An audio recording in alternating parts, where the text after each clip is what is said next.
In conclusion, the journey toward wholeness is not about achieving perfection, but about embracing the fullness of who we are, including all of our contradictions, vulnerabilities, and imperfections. Perfection seeks to eliminate flaws and create an idealized version of ourselves, but wholeness invites us to accept and integrate all aspects of our being, even those parts we have long denied or repressed. It is through conflict, tension, and inner struggle that we grow, evolve, and become more authentic. The unconscious mind, with its symbols and messages, plays a vital role in guiding us toward greater self-awareness and integration. Ultimately, wholeness is about embracing the complexity of the human experience and finding peace in the acceptance of our own humanity. It is a lifelong journey that requires patience, self-compassion, and a willingness to confront the unknown. But it is through this process that we can truly come to know ourselves and live a life of deeper meaning and fulfillment. You struggle not because you are weak, but because a part of you is calling out to be seen, and you have not yet turned your face toward it. You fear failure, yet you march toward it. You yearn for peace but invite chaos. This is no accident. You are at war with yourself, not because you are broken, but because you are divided. There is a figure within you, silent yet powerful.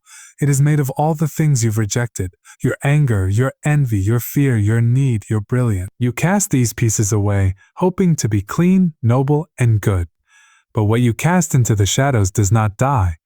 It waits, thus the shadow holds the keys to understanding much of human behavior, especially the parts we don't like to admit. It is the invisible side of the personality, formed by all the experiences, emotions, traits, and impulses we've denied, suppressed, or disowned throughout life. It begins to form in childhood, as we learn what is acceptable and what is not, from parents, teachers, society, religion, and culture. To be loved, to belong, we quickly learn to present a version of ourselves that fits the mold. We smile when we are angry, we pretend confidence when we feel afraid, and we push away any part of ourselves that threatens rejection or discomfort. These disowned parts don't vanish. They retreat into the unconscious. There they form what is known as the shadow. The shadow is not inherently evil. It is not simply the adarka or a bad part of us. It is everything we are that we refuse to see. This can include socially frowned upon emotions like rage, jealousy, greed, and selfishness. But it also includes positive aspects: creativity, power, sensuality, assertiveness, or ambition. But sometimes people suppress their greatness as much as their darkness because it feels too risky, too unknown, too contradictory to the image they've built of themselves. Ironically, this means that many of us live not as we are, but as a performance of who we think we should be. The more energy we put into curating this persona, the more we feed the shadow, and the larger the shadow becomes, the more control it gains without our awareness. One of the most common ways the shadow expresses itself is through self-sabotage. Because it operates beneath our conscious awareness, we often find ourselves confused by our own behaviors. We say we want success, yet we procrastinate. We say we want love, yet we push people away. We say we value health, yet we fall into destructive habits. These contradictions are not just bad habits or laziness. They are signs that some deeper part of us is not in agreement with the surface self. The shadow acts like a pressure valve for the unconscious. If its contents are not explored voluntarily, they erupt involuntarily. This might look like emotional breakdowns, destructive behavior, failed relationships, or chronic dissatisfaction. The shadow doesn't sabotage to destroy us. It does so to wake us. When someone repeatedly encounters patterns of sabotage, failure, or inner turmoil, it is often because their shadow is asking to be seen. Every struggle contains a message, a symbol, a clue pointing toward integration. But the ego, the part of us that wants to remain in control and maintain a stable identity, resists this process. The ego fears that facing the shadow means admitting failure, losing control, or becoming someone unrecognizable. In truth, the opposite is true, meaning the shadow is the gateway to self-knowledge and personal freedom.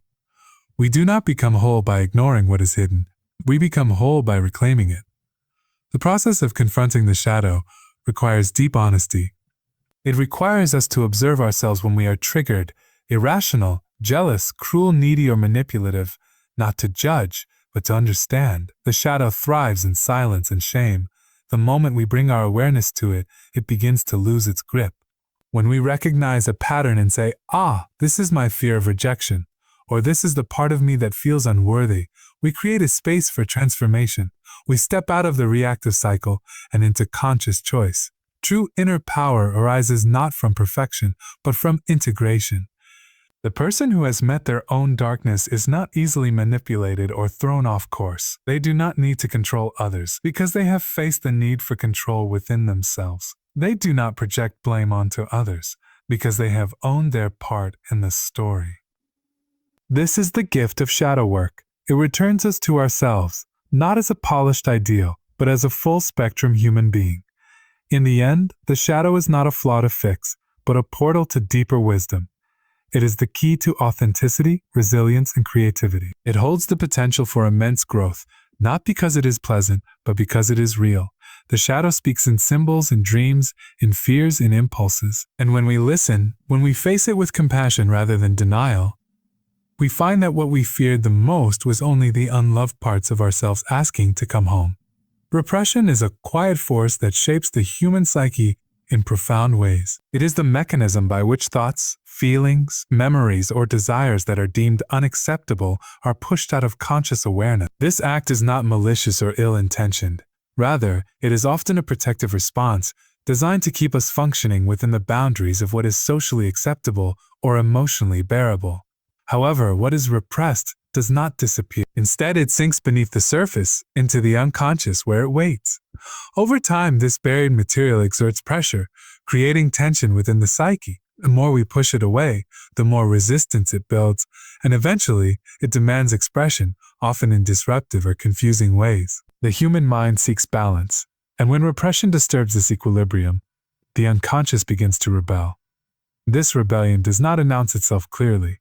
Instead, it surfaces through symptoms: anxiety, depression, compulsions, addiction, psychosomatic illnesses, and patterns of self-sabotage. These symptoms are not random afflictions. They are messages, manifestations of inner conflict. They arise because something within us is being denied a voice. The greater the repression, the greater the inner resistance, and the more intensely these symptoms seek to be heard. The psyche resists not because it wants to cause suffering, but because it is trying to restore wholeness by forcing the conscious mind to reckon with what has been cast aside. Repression often begins early in life. As children, we are incredibly sensitive to our environment and deeply attuned to the reactions of our caregivers. When we express anger, sadness, or fear and are met with disapproval or punishment, we learn quickly that these emotions are not safe. To preserve our connection with those we depend on, we suppress the emotions that threaten that bond. Over time, these suppressed emotions become unconscious habits. We stop recognizing them as parts of ourselves and instead view them as alien, shameful, or dangerous. But the body remembers. The psyche remembers. And the effort to keep them buried becomes an exhausting internal battle. This internal battle creates resistance not only to the repressed material itself, but also to growth, intimacy, and creativity. When we repress anger, for example, we may find ourselves unable to set boundaries or assert ourselves. When we repress sadness, we might struggle to connect deeply with others. When we repress fear, we may become reckless or compulsively controlling. In each case, the repressed emotion doesn't disappear. It distorts our behavior in subtle or extreme ways. Resistance builds as the unconscious attempts to push the truth into the light, while the ego works just as hard to keep it in the dark. What we resist tends to persist. This is the paradox of repression. The more we try to suppress a feeling or thought, the more it dominates our inner world. Think of a beach ball held underwater. It takes constant effort to keep it submerged, and eventually, it bursts to the surface with force. This is what happens psychologically when repression is maintained for too long. The repressed material eventually breaks through, often when we are least prepared. It may emerge in the form of a breakdown, a panic attack, or a sudden loss of control. In these moments, we are faced with the raw, unfiltered content of our unconscious, the very material we tried so hard to avoid. But there is another way. Rather than continue the cycle of repression and resistance, we can choose to become conscious of what we've hidden. This process requires courage, honesty, and often support from others, whether through therapy, deep introspection, or meaningful dialogue. By bringing repressed material into awareness, we reduce its power over us. We begin to understand the origins of our behaviors, our emotional triggers, and our recurring life patterns. We begin to see that what we feared was not a monster in the dark, but a wounded or misunderstood part of ourselves. The work of integration, of accepting and understanding what we've repressed, frees the psyche from its internal conflict. It allows us to act from a place of authenticity rather than compulsion. As we bring light to the unconscious, resistance fades, and in its place, we find clarity, energy, and inner peace. Repression may have once served to protect us, but healing begins when we stop hiding from ourselves and start listening to the truth we once felt we could not bear. The unconscious mind is not a passive reservoir of forgotten memories or buried impulses. It is dynamic, intelligent, and alive with symbolic meaning. It seeks expression in every area of life, particularly when its contents have been long ignored or denied by the conscious mind. This internal realm, which holds the emotions, instincts, desires, and experiences that do not fit within our conscious self-image, constantly strives to be seen and integrated. When the unconscious is suppressed, it does not simply rest in silence. Instead, it finds creative and often disruptive ways to express itself, especially when the psyche is under stress or in transition. Dreams are one of the most direct expressions of the unconscious. Every night, as the defenses of the waking ego loosen, the unconscious speaks in images, metaphors, and emotional narratives. These dreamscapes often feel bizarre or irrational to the waking mind, but they carry a psychological logic. A dream of being chased might symbolize an emotion or truth we're avoiding. A recurring image of a house might represent different aspects of the self. The unconscious does not use language in the literal way that the conscious mind does. It speaks in symbols, using the language of myth, archetype, and emotion. Each dream offers a message, sometimes a warning, other times a longing or unresolved conflict. Even nightmares serve a purpose. They demand attention to what we've refused to acknowledge. But dreams are not the only channel. The unconscious leaks into waking life through behaviors, slips of the tongue, body language, habits, and the people we are drawn to or repelled by. It shows up in the roles we adopt, the fears we can't explain, and the patterns we repeat without understanding why. Often, people find themselves caught in cycles of self-sabotage, toxic relationships, or inner turmoil that defy rational explanation. These are not mere flaws or accidents. They are expressions of deeper truths seeking acknowledgement. When our conscious life is rigid, repressed, or disconnected from feeling, the unconscious grows restless. It demands movement, balance, and expression, and it will find a way whether we cooperate or not. Art is another powerful expression of the unconscious. The creative process allows material to surface that may not yet be available in words. Artists, writers, and musicians often describe moments of inspiration as something flowing through them rather than from them. This is the unconscious in motion, using the medium of creativity to reveal aspects of the self or the collective experience. The same is true for spontaneous acts of insight, intuition, or emotional release. In moments of deep feeling, grief, ecstasy, rage, we often touch something beyond the rational mind. These moments, while overwhelming at times, can be profoundly healing because they reconnect us with buried truths. The more we resist the unconscious, the more forceful it becomes. When we live according to a persona, a curated image of who we think we are or should be, the unconscious pushes back. This resistance might take the form of emotional disturbances, feelings of emptiness, or a growing sense of inauthenticity. In some cases, it manifests as physical illness or fatigue, a somatic protest against a life lived out of alignment. The psyche cannot thrive in fragmentation. It will not allow us to ignore essential parts of ourselves forever. If gentle signals are missed, the unconscious may escalate, not out of cruelty, but out of necessity. Its goal is not to destroy the ego, but to awaken it, to restore contact with the deeper self. Recognizing the unconscious as a meaningful force requires humility. It asks us to accept that we are not fully in control, that there are forces within us that shape our behavior, perceptions, and choices. This is not a weakness, it is a profound opportunity. The unconscious is not the enemy of order or reason. It is the soil of transformation, a source of wisdom that the rational mind alone cannot access. When we learn to listen to our dreams, our instincts, our emotions, and our creative impulses, we open the door to inner growth. We become participants in our psychological evolution, rather than victims of unseen forces. The journey toward wholeness involves a partnership with the unconscious. It asks us to pay attention, to interpret the symbols, to confront the shadow, and to make space for what was once hidden. Only then can we live a life that is not simply performed but deeply felt and authentically expressed. The unconscious seeks not to dominate, but to be integrated. And when it is welcomed rather than resisted, it becomes a guide toward the truth of who we are. Self-sabotage is often seen as a flaw in character, a sign of weakness, or a failure of willpower. But when examined more deeply, it reveals itself as something far more complex and symbolic.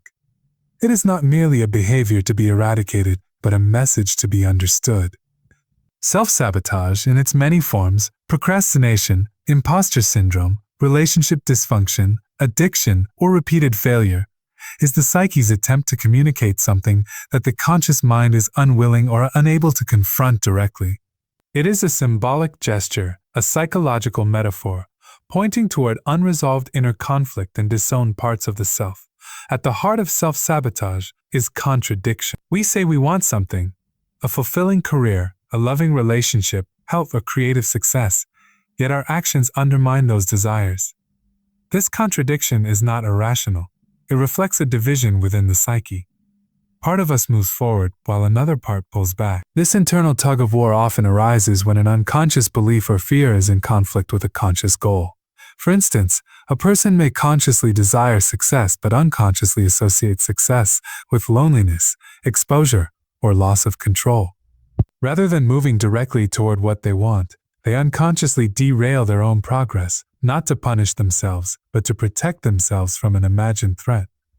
These acts of sabotage often hold deeper meaning. They can be symbolic of unresolved trauma, internalized criticism, or inherited family patterns. Someone who continually fails at the edge of success may be enacting an unconscious loyalty to a parent who never felt worthy or fulfilled. Another might destroy relationships as a way of expressing repressed anger or fear of intimacy. In this way, self-sabotage becomes a kind of language, a symbolic enactment of internal dynamics that have not yet been brought into awareness. The behavior itself becomes a ritual, a repeated drama that demands attention and interpretation. The symbolism within self-sabotage is often rich and multi-layered. Take procrastination, for example. It is rarely about laziness. It can symbolize a fear of judgment, a desire to maintain control, or a deeper belief that one is not truly capable or deserving. When someone delays pursuing a goal, they may be unconsciously trying to avoid the feelings of inadequacy that might surface if they were to try and fall short. The delay then serves a purpose. It protects the ego from perceived humiliation or failure. But in doing so, it also perpetuates the very narrative of failure that the person longs to escape. The symbolism lies in the cycle itself, a pattern that mirrors the unresolved conflict between self-belief and self-doubt. Similarly, repeated relationship failures can be deeply symbolic. A person may be unconsciously reenacting early attachment wounds, trying to resolve or replay the original hurt through new partners. The sabotage is not random. It is a symbolic return to the scene of the wound, an attempt to master it, or at least to make sense of it. Each failed relationship becomes a message from the unconscious. This is where you were hurt. This is what still needs healing. Until that message is decoded and the inner conflict addressed, the cycle often continues, not because the person wants to suffer, but because the psyche is seeking resolution through repetition. Even destructive habits like addiction can be seen as symbolic expressions. They often represent a yearning for transcendence, connection, or relief from inner emptiness. The substance or behavior becomes a stand-in for something deeper, a lost sense of self, a missing emotional connection, or a disowned part of the personality. The sabotage lies not in the desire itself, but in the way the desire is pursued. The unconscious is expressing a need, but the ego misinterprets the message and seeks satisfaction in ways that ultimately cause harm. Approaching self-sabotage as symbolic changes the way we relate to it. Instead of fighting against it or judging it as weakness, we begin to ask questions. What part of me is acting out through this behavior? What unspoken fear or belief does this pattern represent? What does this cycle want me to understand? These questions open the door to dialogue between the conscious and unconscious parts of the self. They allow for a more compassionate and curious exploration of our inner world. Self-sabotage, then, is not just a problem to fix. It is a symbol to interpret, a doorway into the deeper self. It reflects the psyche's effort to be seen and heard in the only way it knows how. When we learn to listen to these symbols with patience and openness, the patterns lose their destructive power and begin to guide us toward healing and integration. Individuation is the process by which a person becomes the most authentic version of themselves, a journey toward psychological wholeness that includes the integration of both the conscious personality and the unconscious aspects of the self. This path is not linear or comfortable. It is marked by tension, paradox, and inner conflict. The very movement toward wholeness demands that one face the opposites within: light and shadow, strength and vulnerability, desire and fear, order and chaos.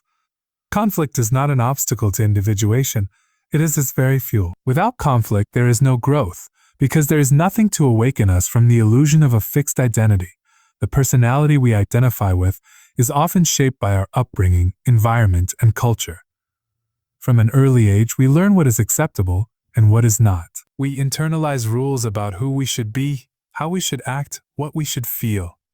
In doing so, we construct a persona, a social mask that allows us to function within the collective. But what is not accepted by the outer world does not simply vanish. It is pushed into the unconscious, becoming part of the shadow. Individuation requires that we go beyond this mask and retrieve the disowned parts of ourselves.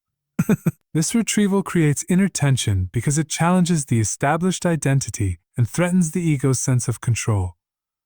Every stage of inner growth involves a confrontation with opposing forces. We may find ourselves torn between our longing for freedom and our need for security, between love and resentment, between the desire to grow and the fear of leaving behind the familiar. These inner conflicts are not signs of weakness or failure. They are invitations to become more whole. The psyche is not seeking harmony in the conventional sense, but a dynamic balance in which all parts of the self are allowed to exist. Only through wrestling with the contradictions of our own nature can we begin to integrate what has been split off or forgotten. Avoiding conflict, within or without, stalls the individuation process. It keeps us confined within the narrow limits of our existing identity. The ego prefers certainty, clarity, and control, but the unconscious speaks in ambiguity, symbols, and paradoxes. When the ego is too rigid, cannot receive the messages of the unconscious. This often results in psychological symptoms: anxiety, depression, emptiness, compulsions. These are not meaningless disturbances, but signals that something essential is being ignored. Conflict emerges as the psyche's way of initiating change. The ego is forced to reckon with what it has denied, and in doing so, it begins to expand. The individuation process is often catalyzed by crisis, a loss, a betrayal, an illness, or an encounter with something that shatters the status quo. These events break down the false structures we've built and expose the contradictions we've been avoiding. They force us into confrontation with ourselves. In these moments, we are invited to descend into the depths of our being, to question who we are, what we value, and what we fear. This descent is not a regression but a necessary stage in becoming more conscious. It is only by going into the dark that we begin to discover the parts of ourselves that were hidden or denied. True transformation does not happen through comfort. It happens when the opposing forces within us meet and are forced into dialogue. Through this process, something new can emerge, not a compromise, but a synthesis that transcends the original conflict. This is not about eliminating contradiction, but about learning to hold it. The mature self is not one that has eradicated conflict, but one that can contain it without being overwhelmed. It is a self that has learned to listen to both sides of the inner debate, to allow space for doubt and uncertainty, and to find clarity not by choosing one side over the other, but by integrating both. Individuation requires the courage to face what we fear within ourselves. It demands honesty, patience, and a willingness to live in the tension of becoming. The conflicts we experience are not barriers to wholeness, but the very terrain through which wholeness is realized. Each time we confront a contradiction within, we are offered the chance to deepen our self-understanding, to reclaim a part of ourselves, and to step more fully into the truth of who we are. Conflict is not the enemy of growth. It is its necessary companion, guiding us toward a more integrated and authentic life. Wholeness is not the same as perfection. Perfection is a static ideal, a fantasy of flawlessness that exists only in the mind. It implies finality, control, and the elimination of error. It promises safety and certainty and order. But the psyche does not seek perfection. It seeks wholeness. Wholeness is alive, dynamic, and ever unfolding. It embraces the full range of human experience, including contradiction, failure, vulnerability, and imperfection. To move toward wholeness is not to strive for some flawless image of the self, but to integrate all aspects of who we are, the known and the unknown, the desirable and the disowned. The pursuit of perfection is often rooted in fear. It emerges from a deep-seated belief that we must earn love, acceptance, or worthiness by being without fault. This belief is usually internalized early in life, shaped by the expectations of family, society, or culture. We learn to present only our best selves, to hide what is messy, confused, or painful. In doing so, we fragment. We begin to identify with a narrow version of the self, one that is polished and socially acceptable, while repressing the rest into the unconscious. Over time, this split creates suffering. The parts of us that are denied do not disappear, they linger in the shadow, influencing our behavior in subtle and sometimes destructive ways. Wholeness, on the other hand, invites us to reclaim what has been lost. It asks us to meet ourselves with honesty and compassion, to explore the shadow not as a place of shame, but as a realm of potential. The shadow is not merely a container for our so-called negative traits. It holds our vitality, our creativity, our instincts, and our deepest truths. What we reject in ourselves often holds the key to our liberation. The process of becoming whole involves recognizing these repressed elements, listening to them, and finding a way to integrate them into the conscious self. This does not mean acting on every impulse or indulging every emotion, but acknowledging their presence and understanding their message. There is no wholeness without tension. The psyche is composed of opposites, light and dark, masculine and feminine, strength and sensitivity, order and chaos. To be whole is to hold these opposites in balance, to allow them to coexist within us without being dominated by one side. This is not a comfortable process. It requires us to confront the parts of ourselves we have disowned or misunderstood. It means sitting with discomfort, ambiguity, and paradox. The journey toward wholeness often feels like a series of deaths and rebirths, as old identities fall away and new aspects of the self emerge. Each layer uncovered brings us closer to authenticity, but also deeper into the unknown. Perfection clings to certainty, but wholeness embraces the mystery. It allows room for the unexpected, the irrational, and the symbolic. It recognizes that the unconscious speaks in dreams, metaphors, and emotional truths that cannot be fully grasped by logic alone. Wholeness is a process of dialogue between the conscious and unconscious mind. It involves listening inward, paying attention to the subtle signs and signals that point us toward inner reconciliation. This inner work is not glamorous. It is slow, subtle, and often invisible to the outside world, but it is profoundly transformative. In seeking wholeness, we must also learn to accept limitation. We are finite beings, shaped by personal history, biology, and the collective psyche. To be whole is not to be all things to all people. It is to know our boundaries, our rhythms, our particular path. The journey is unique for each individual. What brings one person closer to wholeness may not serve another in the same way. The task is not to conform to an external ideal, but to listen deeply to the inner voice that guides us toward truth.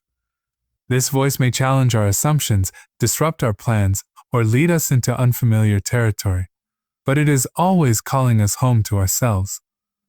The desire for perfection can become a trap, keeping us stuck in comparison, self-judgment, and endless striving. But wholeness is rooted in acceptance. It says this too belongs. The anger, the grief, the doubt, the longing, all are part of the human experience. To be whole is to allow the full spectrum of our being to be present, to be seen, and to be integrated. It is not a destination, but a lifelong unfolding, a continual deepening into the mystery of who we are. In embracing wholeness, we do not become perfect, we become real.